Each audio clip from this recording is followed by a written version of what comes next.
Baik Bapak Ibu dan jamaah sekalian, kita mulai. Assalamualaikum warahmatullahi wabarakatuh.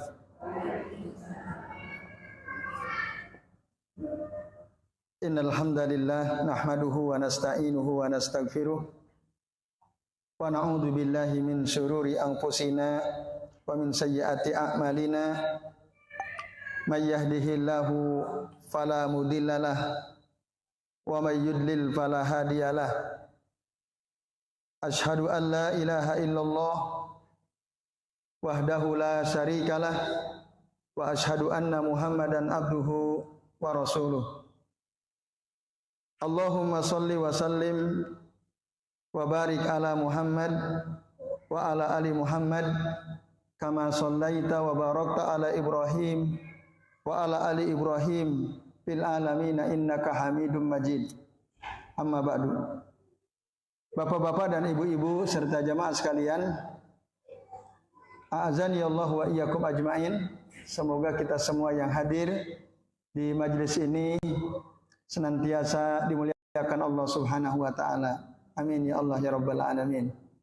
Alhamdulillah Bapak Ibu, pada pagi ini kita bisa berjumpa kembali untuk melanjutkan ngaji kitab Hisnul Muslim karya Syekh Sa'id bin Ali Wahab Al-Qahtani rahimahullah ya.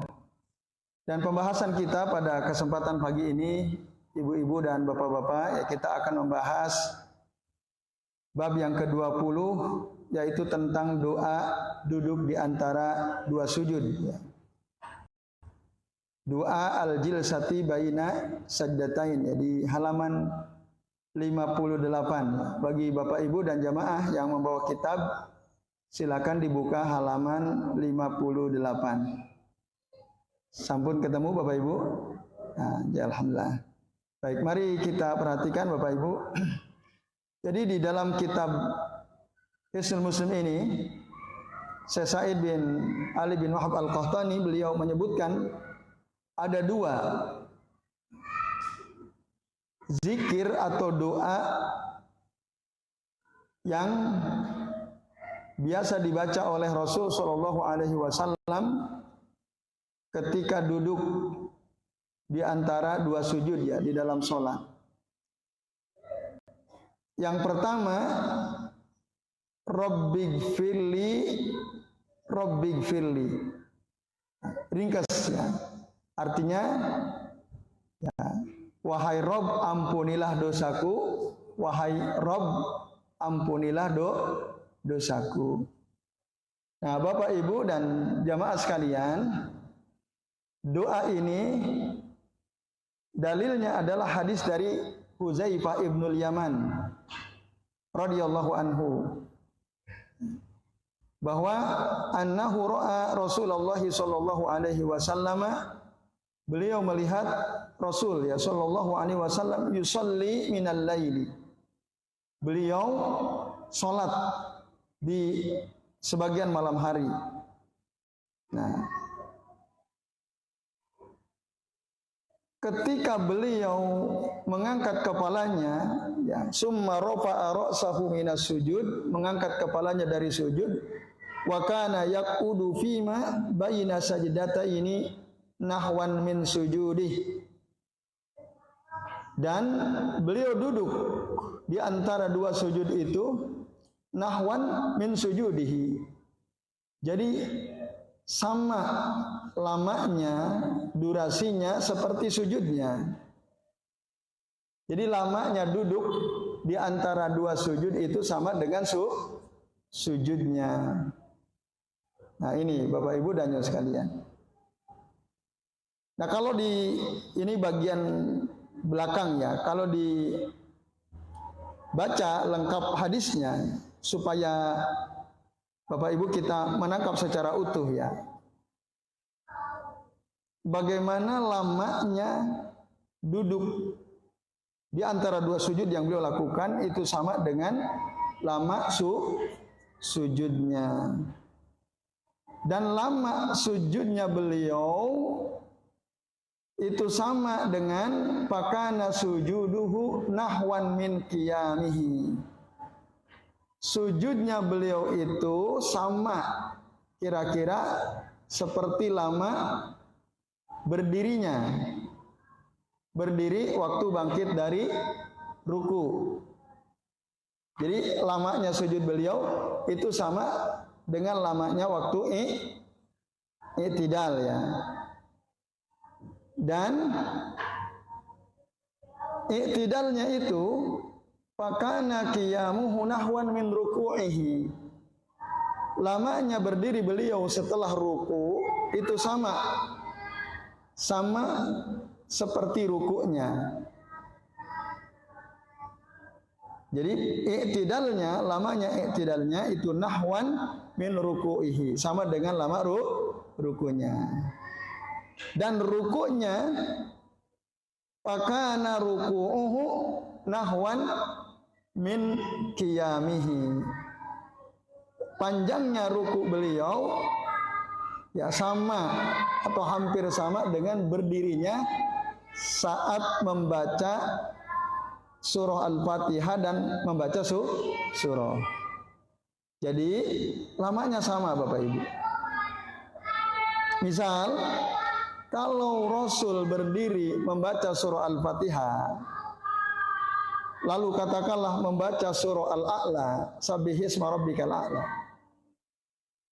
Ini menghabiskan waktu katakanlah berapa menit kira-kira? Al-Fatihah sama Al-A'la kira-kira aja. 2 menit ada? Ada ya, 2 menit ya, kira-kira aja ya. 2 menit, berarti rukunya berapa lama? 2 menit juga. I'tidalnya 2 menit juga. Sujudnya 2 menit juga. Duduk di antara 2 sujudnya 2 menit juga. Gitu.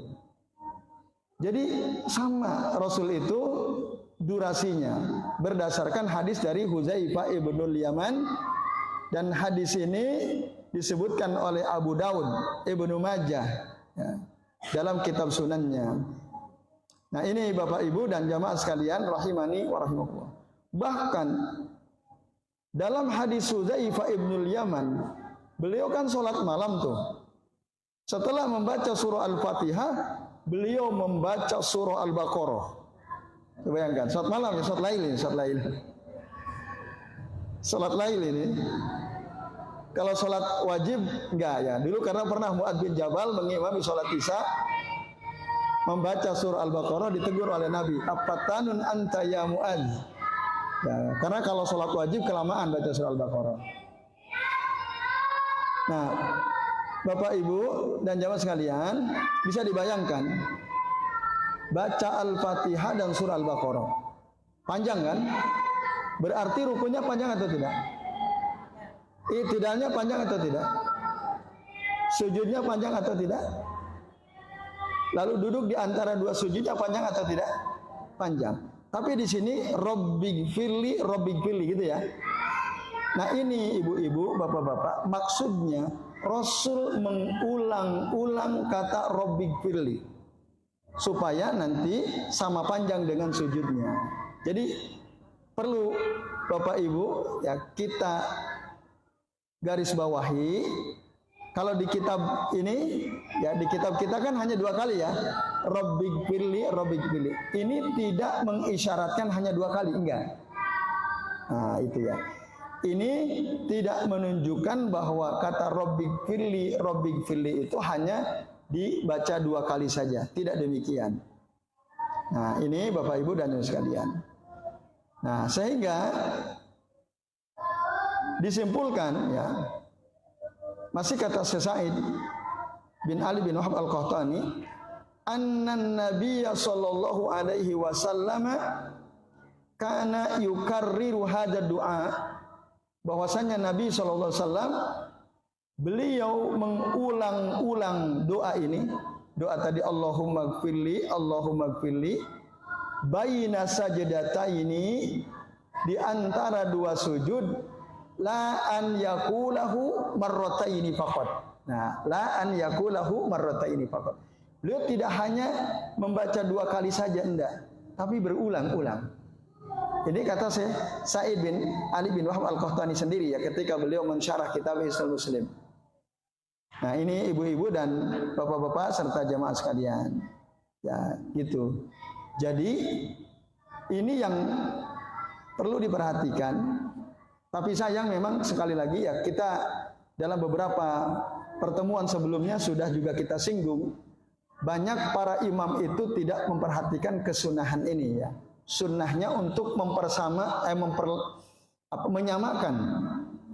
menyamakan panjangnya atau durasi berdiri, ruku, i'tidal, sujud, duduk antara dua sujud, dan nanti tasahud tentu saja. Nah, ini ibu-ibu dan bapak-bapak serta jamaah sekalian rahimani wa rahimakumullah. Nah, itu dasar yang pertama. Kemudian dalil yang kedua disebutkan dalam ya, Sahih Ibnu Khuzaimah. Juga sumbernya Huzaifah Ibnul Yaman. Nah, hadisnya disebutkan dalam kitab Sahih Ibnu Khuzaimah, sama persis.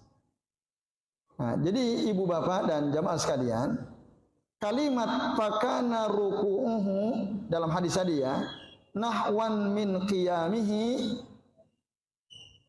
dan rukuknya beliau sama dengan berdirinya. Ini kata Syekh Ibnu Al-Utsaimin rahimahullah. Beliau mengatakan begini. Ya, shalla an-nabiy sallallahu alaihi wasallam fayaj'alu as-salata mutanasibah. Rasul atau Nabi SAW beliau salat dan menjadikan salatnya itu sama. Gitu.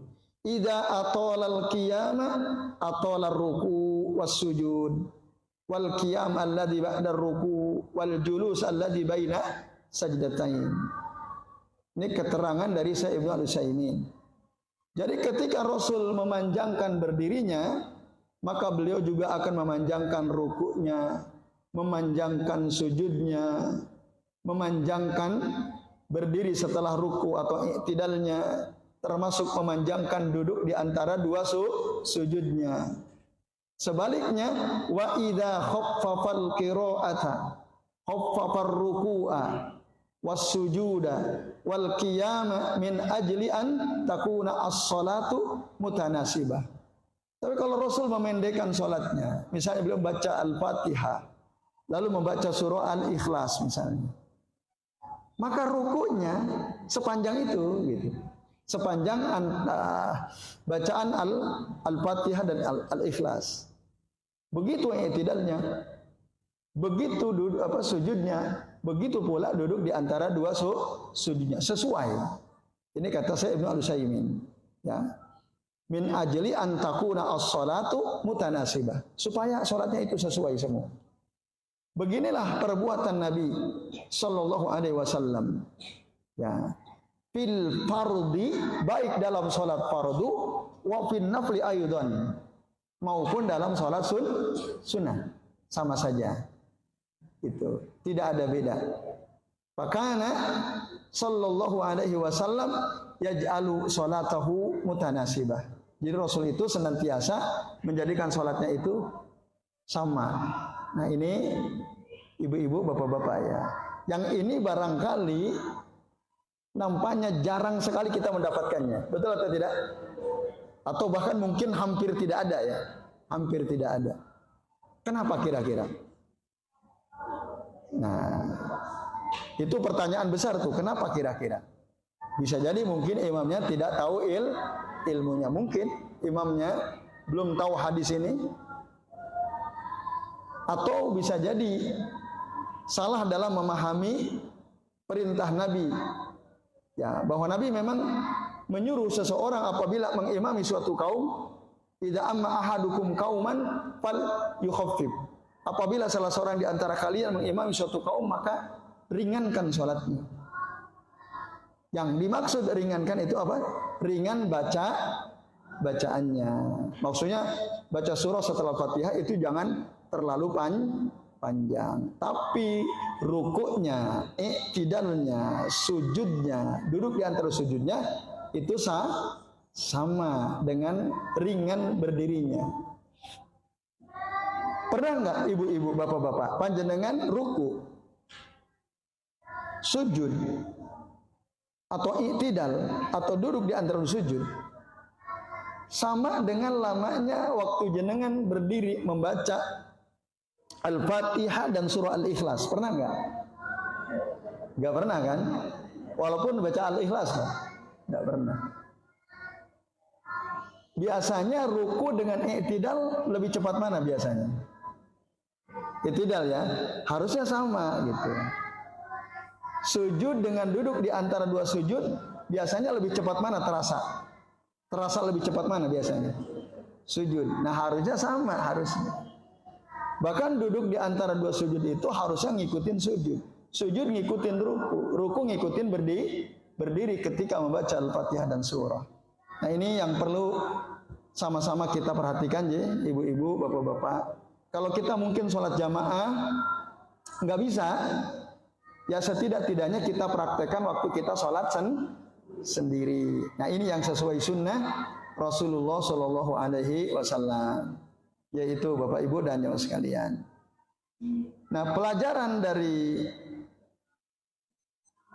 doa duduk di antara dua sujud, ya, yang pertama ini, bapak ibu dan sekalian, ya, menurut penjelasan dari Syekh Sa'id bin Ali bin Wahab Al-Qahtani adalah apa? I'dhamu ar-ragbati bi anna Allah yaghfiru dzunuba jami'an. Mengagungkan atau membesarkan harapan bahwasanya Allah mengampuni seluruh dosa. Nah, baik dosa yang disadari maupun dosa yang tidak disadari, bahkan dosa yang kita sudah lupa, yang semua sudah dicatat oleh Allah Ta'ala.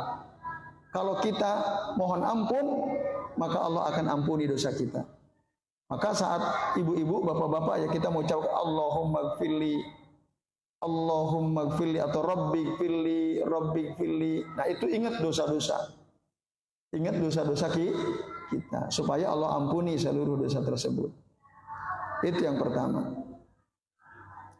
Yang kedua, istighfar itu ya bukan hanya sekedar mengucapkan di lisan, ya, laisa nutqan bil lisani faqat bal yashabuhu adamul israri ala muqarrafati dzunub. Tapi harus diikuti oleh ya, tidak meneruskan berbuat dosa. Jadi saat kita mengucapkan Rabbi gfirli atau astagfirullah misalnya, itu harus diikuti dengan apa? Menghentikan. Ya, berhenti kita dari berbuat dosa. Itulah istighfar yang sebenarnya. Berdasarkan keterangan Allah Ta'ala dalam surah Ali Imran ayat 135.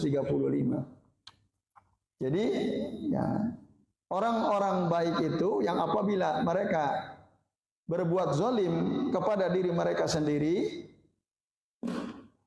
zakarullaha fastaghfaru lidunubihim. Mereka ingat kepada Allah lalu segera beristighfar ya, atas dosa-dosa mereka.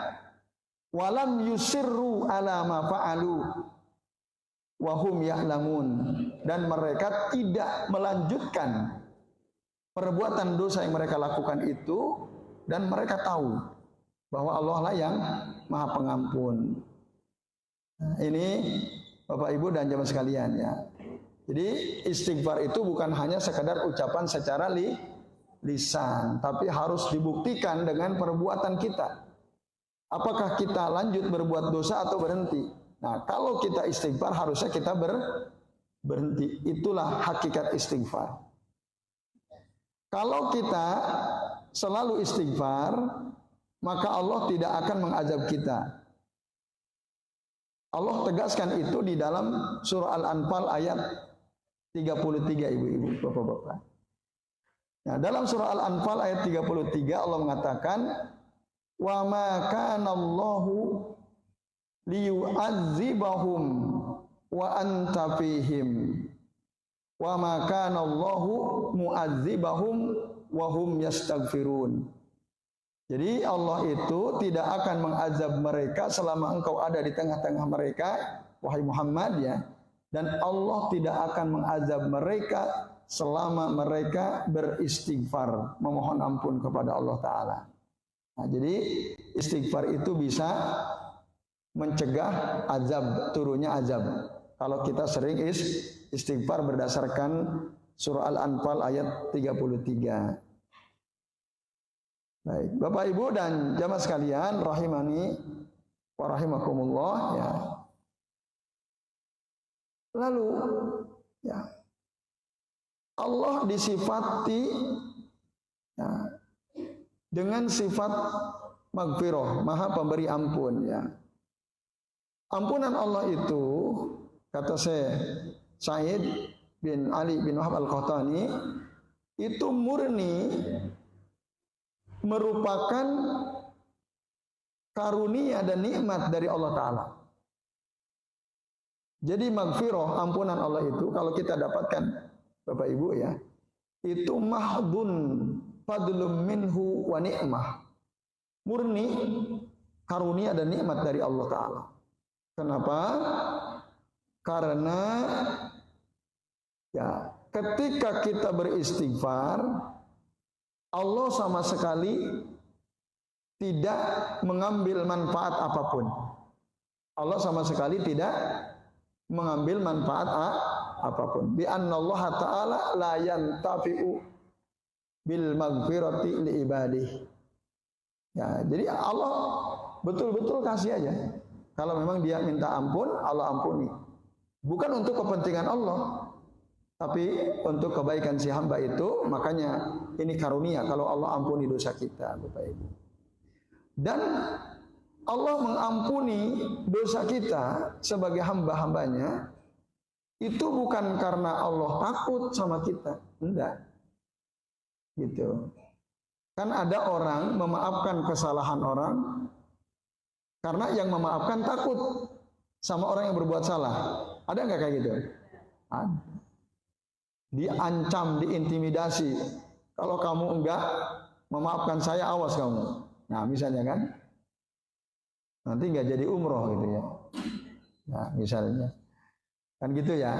Nah, jadi ada orang itu memaafkan karena dia takut. Allah memaafkan kita sebagai hambanya bukan karena Allah takut sama kita. Oleh karenanya perlu kita pahami bahwa ampunan Allah itu betul-betul karunia dan nikmat dari Allah Subhanahu wa Ta'ala. Nah, ini Bapak Ibu dan jamaah sekalian. Lalu orang ya kalau sudah merasakan nikmatnya istighfar untuk dirinya sendiri, dia akan terdorong untuk beristighfar bagi orang lain juga. Gitu. Dia tidak hanya beristighfar untuk dirinya, tapi dia juga akan beristighfar untuk orang lain. Bapak Ibu dan jamaah sekalian rahimani wa rahimakumullah. Nah, itu. Untuk orang lain sesama orang beriman. Apa keutamaan orang yang beristighfar untuk orang lain? Nah, ini ternyata ibu-ibu, bapak-bapak ya, keutamaannya luar biasa. Ya, kalau kita mengistighfari orang lain, ya, kata Nabi SAW, man istaghfara lil mu'minina wal mu'minati, barang siapa yang memohonkan ampun untuk orang mukmin baik laki-laki maupun perempuan, kita beristighfar gitu ya. Allahumma gfirli wali walidayya walil mu'minin wal mu'minat. Apalagi tambahi al ahya'i minkum wal amwat misalnya. Ya Allah, ampunilah dosaku, ampunilah dosa kedua orang tuaku, ampunilah dosa orang-orang beriman, laki-laki perempuan, baik yang masih hidup maupun yang sudah mati. Misalnya gitu ya. Apa yang akan didapatkan oleh kita yang beristighfar untuk orang lain juga? kataballahu lahu bikulli mu'minin wa mu'minatin hasanatan. Maka Bapak Ibu, Allah akan catat kebaikan untuk kita. Kalau kita yang beristighfar ini, Allah akan catat kebaikan untuk dia yang beristighfar, untuk orang lain tadi. Bikulli mu'minin wa mu'minatin hasanah. Allah akan catat untuknya kebaikan sebanyak jumlah orang mukmin, baik laki-laki maupun perempuan. Jadi kita dapat kebaikan sejumlah orang mukmin di atas muka bumi ini. Berarti banyak atau sedikit Bapak Ibu? Banyak sekali. Berdasarkan hadis riwayat Imam At-Tabrani. Ya. Lalu Syekh Al-Albani dalam kitab Shahihul Jami menilai hadis ini sahih. Ya, beliau mengatakan sahih dari Ubadah bin Somit radhiyallahu anhu. Nah, saya ulangi kata Nabi, "Man istaghfara lil mu'minina wal mu'minati kataballahu lahu bikulli mu'minin wa mu'minatin hasanatan." Barang siapa yang beristighfar untuk orang beriman, baik laki-laki maupun perempuan, maka Allah akan mencatatkan untuknya kebaikan ya, sejumlah orang mukmin laki-laki dan perempuan tersebut. Bikulli mu'minin wa mu'minah. Jadi luar biasa. Oleh karenanya Allah mencontohkan ya kepada kita sebagaimana disebutkan di dalam surah Ibrahim ayat 41. Gitu. Jadi di antara doa Nabiullah Ibrahim alaihi salam itu ya, bisa Bapak Ibu buka ya di surah Ibrahim ayat 40-41 itu. Jadi Rabbij'alni muqimas shalah wa min dzurriyyati Rabbana wa taqabbal du'a. Rabbana ighfirli. Nah ini. Rabbana ighfirli wali walidayya walil mu'minina yauma yakumul hisab. Oh, Allah kasih contoh. Jadi Nabi Ibrahim juga di antara doanya, ya Tuhan kami, ampunilah aku, ampunilah kedua orang tuaku, ya, dan ampunilah orang-orang beriman. Yauma yakumul hisab. Pada hari nanti hisab ditegakkan di hari kiamat. Nah ini, oleh karenanya ibu-ibu ya bapak-bapak, jangan apa namanya,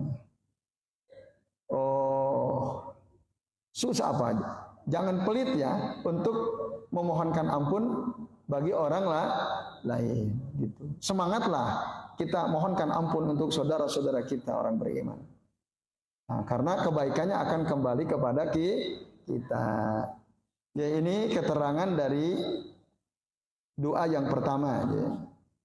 Nah, berdasarkan hadis tadi Huzaifah ibnul Yaman, hadisnya disebutkan oleh ya, Abu Daud, Ibnu Majah, termasuk Ibnu Khuzaimah dalam kitab sahihnya. Jadi kata Rabbik firlinya dibaca berapa kali ibu, bapak-bapak? Sesuai lama sujudnya. Sujudnya lamanya sesuai dengan lama apanya? Sesuai dengan lama rukunya. Lama rukunya sesuai dengan lama berdirinya ketika membaca Al-Fatihah dan surah. Berarti ada hitungan tertentu atau tidak? Tidak ada. Ya, pakai perasaan aja. Hanya saja sebagian mengatakan sebaiknya memang ganjil gitu ya. Karena innallaha witrun yuhibbul witra. Sesungguhnya Allah itu witir dan Allah senang yang ganjil-ganjil.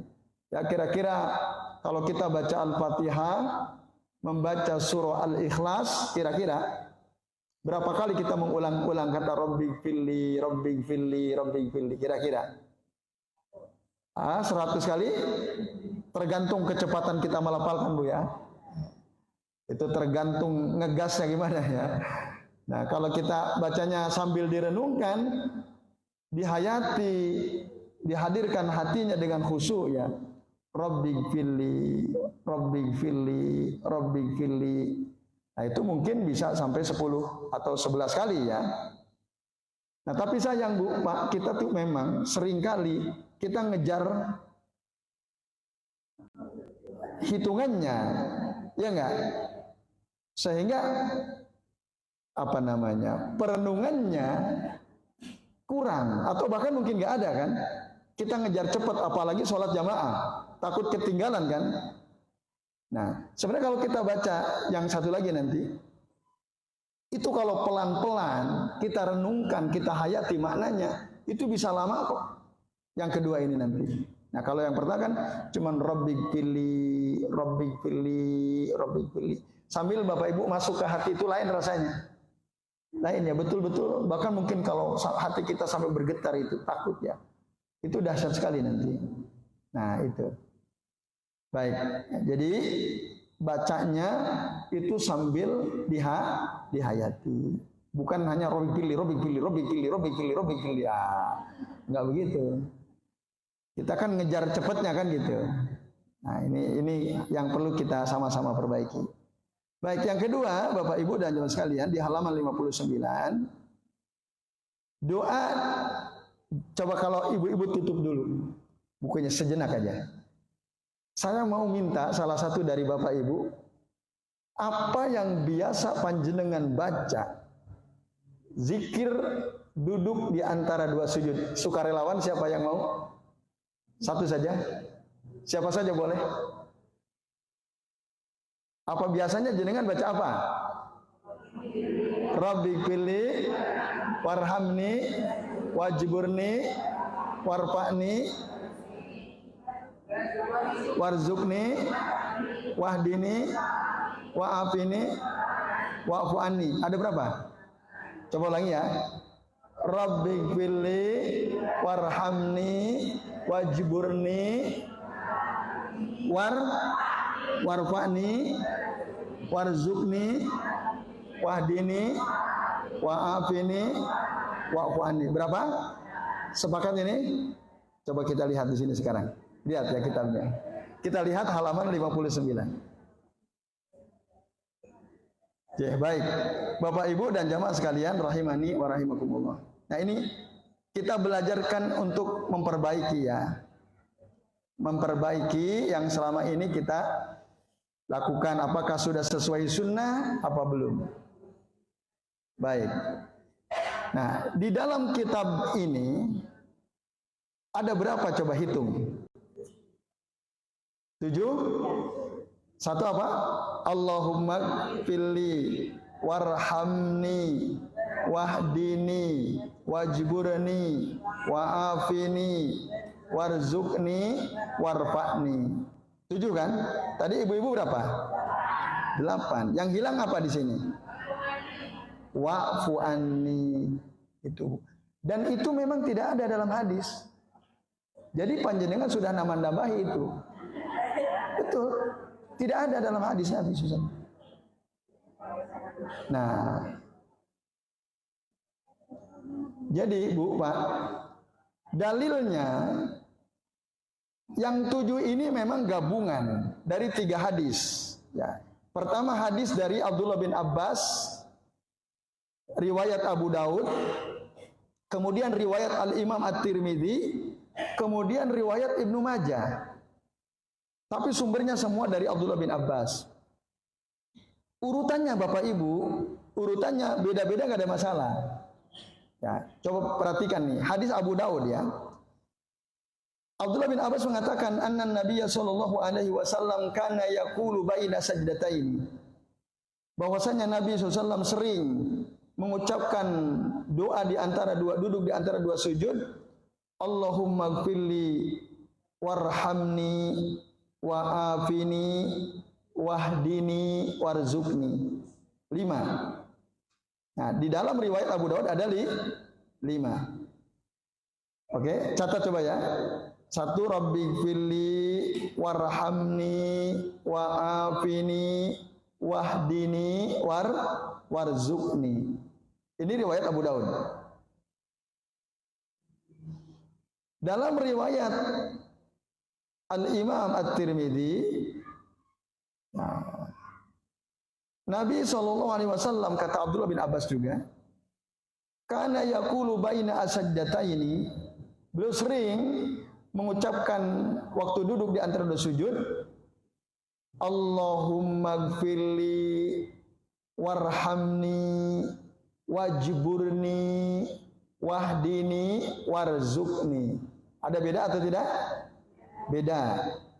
Bedanya wajburni mengganti wa'afini di hadis di atas. Nah, maka berarti kalau digabung jadi 6 kan tambahan wajburni. Nah, dari dua hadis ini yang belum ada apa? Warfa'ni ya, belum ada. Nah, warfa'ni itu ada dalam hadis Ibnu Majah, Bapak Ibu. Sumbernya sama, sahabat Abdullah bin Abbas. Beliau mengatakan Nabi sallallahu alaihi wasallam yaqulu baina asajataini fi sholatil lail. Nabi sallallahu beliau sering mengucapkan waktu duduk di antara dua sujud di dalam salat lail, Rabbighfirli warhamni wajburni warzuqni warfa'ni. 5. Nah, kalau digabung maka menjadi 7. Maka apa yang ada di dalam kitab Hisnul Muslim ini merupakan gabungan dari 3 hadis riwayat Abu Daud, At-Tirmidzi dan Ibnu Majah. Sehingga bunyinya seperti yang ada di kitab ini. Rabbighfirli warhamni wahdini wajburni wa'afini warzuqni warfa'ni. Berubah-ubah boleh. Seperti yang tadi ibu-ibu. Ya, itu sama kayaknya ya. Tadi gimana? Rabbighfirli warhamni wajburni warfa'ni wahdini wa'afini warzuqni. Wa'fu'ani enggak ada tadi ya. Tapi yang tadi ibu-ibu ya ada wa'fu'ani ya. Coba ulangi ke model awal. Ya. Rabbighfirli warhamni wajburni warfa'ni warzuqni wahdini wa'afini wa'fu anni. Nah, pertanyaannya terus itu dari mana? Coba jenengan dapat dari mana itu? Dari SD. Nah, itu berarti yang masalah SD-nya itu ya. Nah, ini Bapak Ibu. Gitu. Tapi Bu, Pak, kami coba telusuri. Saya telusuri. Dari mana ini asal usulnya? Ya. Kok sampai tersebar di masyarakat ada satu kata padahal Nabi tidak ngajarkan. Saya telusuri Bu, Pak. Saya buka-buka kitab-kitab klasik. Saya tadi di rumah sebelum berangkat, tadi ba'da subuh ya, saya ambil kitab Ihya Ulumuddin karya Al-Imam Al-Ghazali rahimahullah. Saya buka bab sholat. Nah, ternyata ada di situ. Ya, dalam kitab Ihya Ulumuddin, Al-Imam Al-Ghazali ini Bapak Ibu ulama yang lahir abad ke-5 Hijriah. Ya, abad ke-5 Hijriah atau abad ke-11 Masehi. Sekarang kita abad ke berapa?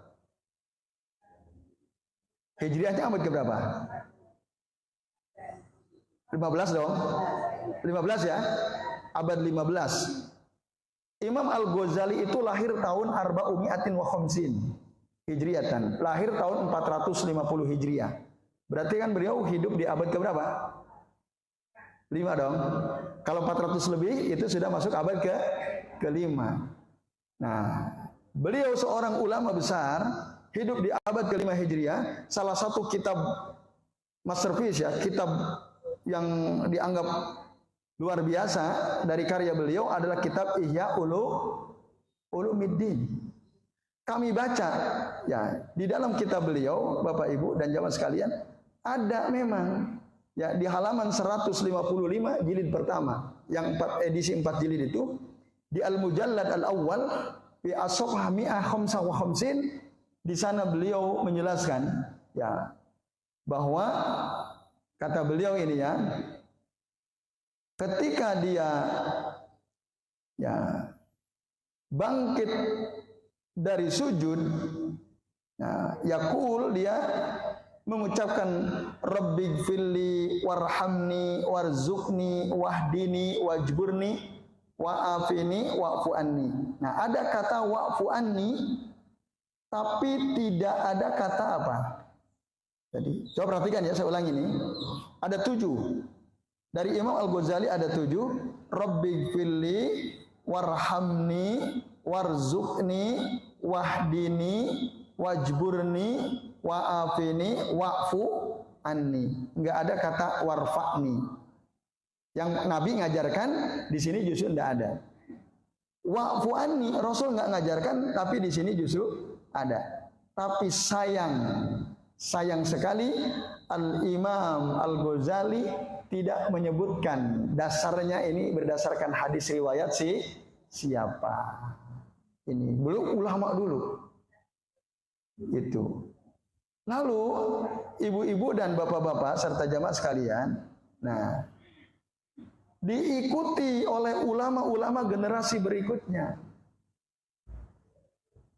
Salah satu di antaranya kitab yang cukup populer namanya kitab Tanwirul Qulub fi Muamalati Allamil Ghuyub, karya Syekh Muhammad Amin Al-Qurdi yang bermadhab Asy-Syafi'i secara fikih. Nah, di dalam kitab Syekh Muhammad Amin Al-Qurdi ini jauh generasinya di bawah Imam Al-Ghazali. Ya, atau ya beda 100 tahun lah kira-kira, kurang lebih ya. Kalau saya baca biografinya Amin Al-Qurdi itu bahkan lebih jauh lagi.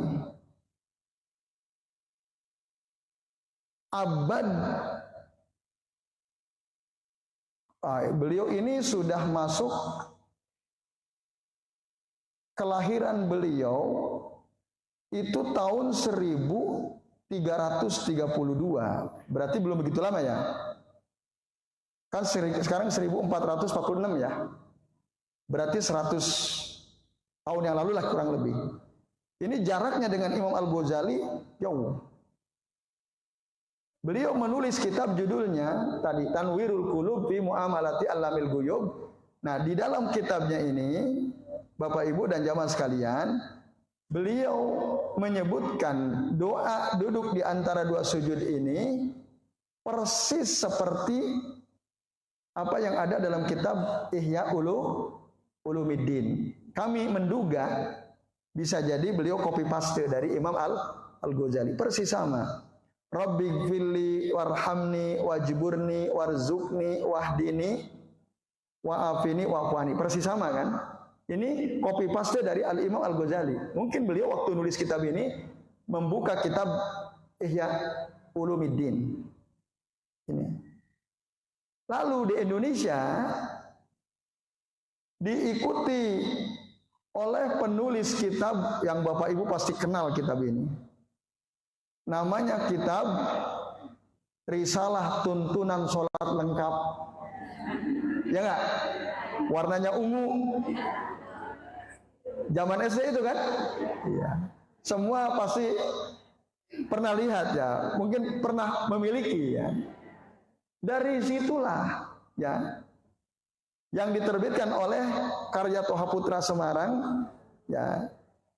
Itu di sana Bapak Ibu bisa dilihat ya, di kitab tadi Risalah Tuntunan Sholat Lengkap itu di halaman berapa itu ya? Tadi saya buka, saya belum berangkat ini tuh masih saya cek, oh ternyata ada juga di sini ya. Itu persis sama Rabbighfirli warhamni wajburni cuman dia ada tambahan. Nah, mohon maaf. Tadi kan ibu-ibu, bapak-bapak kan baca 8 kan? Ya atau tidak? Di dalam kitab Ihya Ulumuddin ada berapa? 7 kan? Di kitab Tanwirul Qulub juga 7. Lalu kita, kebanyakan kita 8 itu dari mana? Nah, ternyata saya menduga kuat memang yang cukup berpengaruh dari kitab Risalah Tuntunan Sholat Lengkap ini. Ini persis sama seperti yang tadi kita baca. Ada 8. Rabbighfirli warhamni wajburni warfa'ni warzuqni wahdini wa'afini wa'fu anni. Berarti sumbernya dari mana nih? Risalah Tuntunan Sholat, dari kitab itu sumbernya. Nah, ini ibu-ibu dan bapak-bapak serta jamaah sekalian. Nah, ini karya Dr. Randes Muhammad Rifai. Ya, beliau cukup berjasa, mempengaruhi banyak orang kan? Iya atau tidak? Iya. Tapi kalau ibu-ibu, bapak-bapak silahkan buka nanti kitabnya ya.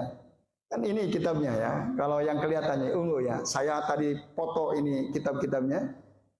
Itu cukup luar biasa pengaruhnya. Tapi beliau sama sekali ya ini. Jadi yang risalah lengkap itu ada gambarnya. Ini tidak menyebutkan dalil sama sekali. Beliau hanya menyebutkan doa duduk di antara 2 sujud, ya ini gitu. Jadi berarti asal usulnya dari mana? Asal usulnya dari mana?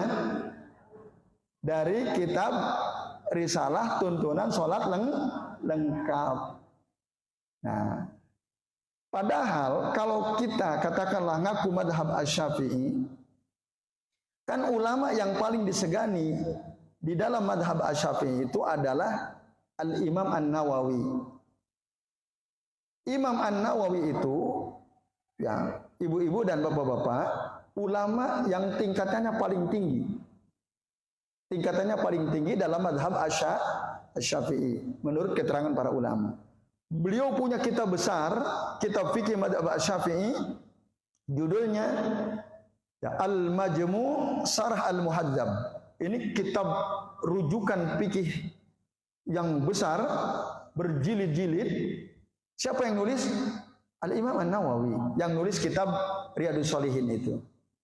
Beliau kan punya banyak karyanya, banyak sekali Bapak Ibu. Nah, salah satu yang fenomenal, yang luar biasa itu kitab Al-Majmu'. Kemudian ada juga kitab beliau yang sangat terkenal di Indonesia. Namanya kitab Al-Azkar. Pernah dengar? Nah, kalau kumpulan zikir-zikir biasanya banyak orang merujuk ke kitab Al-Azkar itu.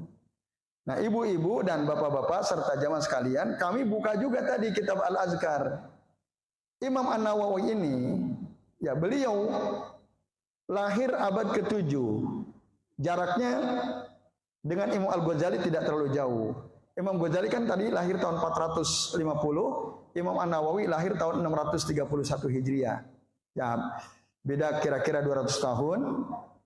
Tapi Imam An-Nawawi tidak mengikuti Imam Ghazali. Gitu. Imam Nawawi tidak mengikuti Imam Ghazali. Nah, dalam kitab Al-Imam An-Nawawi, ya, ibu-ibu dan bapak-bapak serta jamaah sekalian, beliau ya sesuai dengan apa yang kita pelajari pagi ini. Jadi beliau tidak ya menyebutkan kata wa'fu anni, tidak ada di kitabnya. Di kitab Al-Azkar karya Al-Imam An-Nawawi, ya. Ini saya bacakan. Ya, di halaman 69 kitab Al-Azkar itu Al-Imam An-Nawawi mengatakan, kana Nabi sallallahu alaihi wasallam yaqulu baina as-sajdataini, Nabi sallallahu alaihi wasallam sering mengucapkan waktu duduk di antara 2 sujud, Rabbighfirli Rabbighfirli. Sama kan? Sama dengan ini. Nah, beliau bahkan menyebut dalilnya. Ya, disebutkan. Lalu yang kedua kata beliau, ya,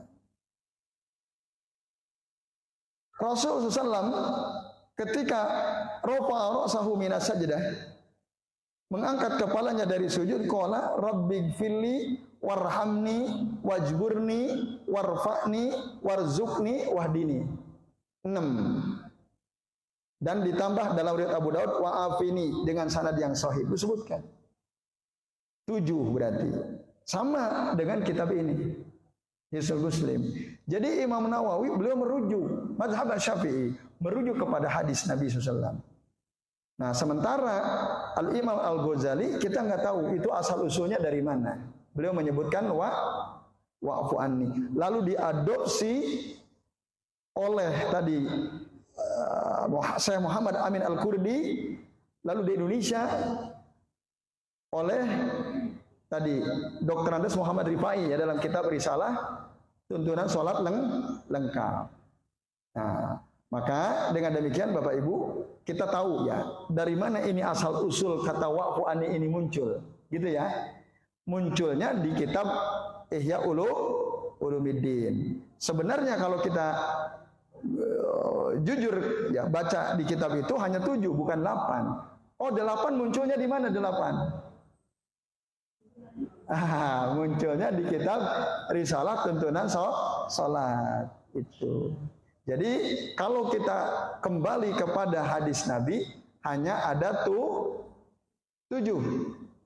Satu itu.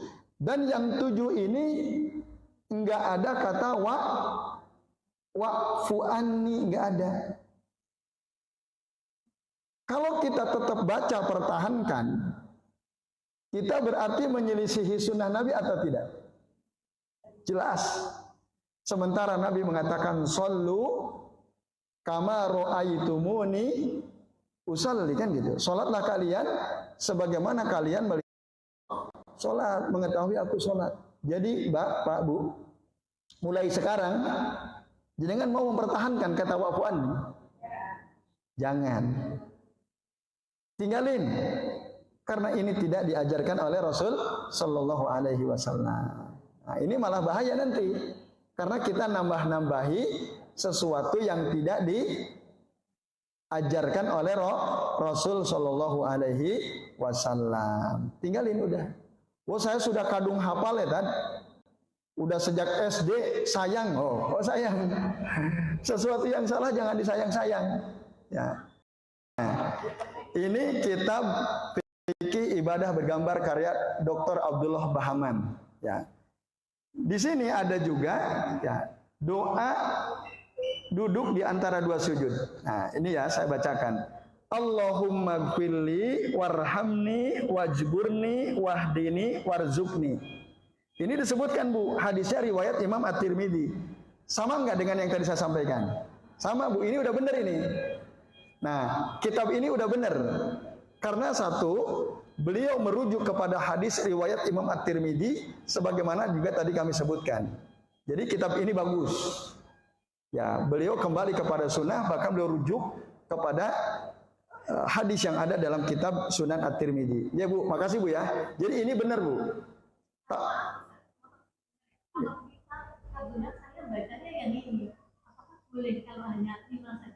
Boleh, nah berarti boleh. Kalau kita hanya baca 5 saja, boleh atau tidak? Boleh, gitu. Tapi kalau ingin lengkap, berapa tadi? 7. Ya. Kalau kita merujuk ke hadis Al-Imam At-Tirmidzi itu 5. Merujuk ke hadisnya Abu Daud 5 juga. Merujuk ke hadisnya Ibnu Majah 5 juga ya. Rabbighfirli warhamni wajburni warzuqni warfa'ni. Semua ada 5. Tapi memang dengan urutan yang berbeda-beda Bu ya. Nah, lalu kemudian ini Sa'id bin Wahab Al-Qahtani, beliau menggabungkan sehingga bunyinya seperti yang ada di kitab ini. Ini ya, sama dengan kitab yang kami bawa ini. Kitab Sifat Salat Nabi karya Syekh Al-Albani ini persis seperti yang ada di sini. Jadi ada 7 digabung. Rabbighfirli warhamni wahdini wazburni wa'afini warzuqni warfa'ni. Tapi dirubah-rubah boleh atau tidak? Boleh, karena tadi dalam hadis Abu Daud, At-Tirmidzi, Ibnu Majah itu urutannya juga beda-beda. Gitu. Ada yang ngurutkan begini, Rabbighfirli warhamni wajburni warfa'ni wahdini wa'afini warzuqni. Ada yang urutannya seperti itu. Nah, ini Bapak Ibu dan jamaah sekalian ya, penjelasan tentang apa? Doa duduk di antara 2 sujud yang sesuai dengan sunnah Rasul sallallahu alaihi wasallam. Artinya ibu-ibu, bapak-bapak, ini dahsyat sekali. Kalau kita sungguh-sungguh bacanya, ini luar biasa. Kita semua membutuhkan ini. Rabbighfirli apa artinya? Ya Allah ampunilah aku. Warhamni, ya Allah sayangilah aku. Terus wajburni apa? Nah, lihat, atau kalau kita merujuk ke kitab Muslim, wahdini apa artinya? Ya Allah berikanlah petunjuk kepadaku. Kemudian wajburni apa? Nah, kalau di sini cukupkanlah aku ya, diterjemahkan. Wajburni itu Bapak Ibu, artinya ya Allah sempurnakanlah kekurangan-kekuranganku. Nah, wajburni itu apa artinya? Ya Allah sempurnakanlah kekuranganku. Itu. Ingin nggak Bapak Ibu kekurangannya disempurnakan oleh Allah Ta'ala? Oh, ingin sekali. Wa'afini apa artinya? Nah, kemarin kita sudah sempat bahas ya, makna wa'afini itu terhindar dari segala hal yang kita tidak sukai, entah musibah atau apa. Afiyah itu beda dengan sehat. Kan walaupun kita sering menyebut sehat wal afiyah. Afiyah itu lebih dahsyat artinya. Jadi orang yang mendapatkan afiyah dari Allah artinya apa? Dia terhindar dari seluruh perkara yang dia tidak suka. Maka kita minta wa'afini, berikanlah afiat kepadaku ya Rabb. Nah ini. Mau Bu? Kita dihindarkan oleh Allah dari semua hal yang kita tidak suka, mau? Oh, mau sekali. Bahkan kata Rasul minta Allahumma apa? Allahumma inni as'aluka al-afiyah fid dunya wal akhirah. Mintalah kalian kepada Allah ya, supaya diberikan afiyah bukan hanya di dunia saja, bahkan di akhirat. Allahumma inni as'aluka al-afiyah fid dunya wal akhirah. Itu kan ini penting afiyah. Kemudian nah, warzuqni, ya Allah berikanlah rezeki tentu yang halal kepadaku. Mau Bu dikasih rezeki Bapak Ibu? Mau kan? Nah, kemudian warfa'ni, ya Allah angkatlah, tinggikanlah derajatku. Mau Bu ditinggikan derajatnya? Jadi semua apa yang ada dalam doa duduk di antara dua sujud yang kedua ini Bapak Ibu, semua kita inginkan. Maka kalau kita sungguh-sungguh itu luar biasa. Bacanya itu maka dihayati tadi. Rabbighfirli warhamni wajburni warfa'ni wahdini wa'afini warzuqni misalnya. Itu Bu, Pak. Kalau kita baca dan kita hayati, cepat apa lama itu? Kalau dihayati, lama itu, lama. Kalau dengan penghayatan kan Rabbighfirli warhamni. Nah, cuma tadi kalau kita sholat jamaah kayaknya susah ya, nggak dihayati aja, nggak kekejar kan gitu, nggak kekejar. Nah ini sayang sekali ya. Maka imam itu kalau nggak ngerti sunnah itu ngeri tuh Bu. Imam ya kalau jadi imam sholat, ada di antara makmum itu yang ngerti, sudah tahu ilmu, sudah tahu sunnah Nabi. Lalu dia nggak bisa mengamalkan sunnah Nabi karena imamnya terlalu cepat. Kira-kira Bu, makmum yang sudah ngerti sunnah Nabi di dalam sholat, tapi dia selalu tidak punya kesempatan untuk mengamalkan itu karena imamnya terlalu cepat. Si makmum ini benci nggak sama si imam? Benci nggak? Benci, sebel. Akibatnya apa bagi si imam? Akibatnya ibu-ibu, bapak-bapak, seorang imam yang tidak disukai oleh makmumnya, itu sholatnya tidak akan naik ke atas, tidak akan diterima oleh Allah Subhanahu wa Ta'ala.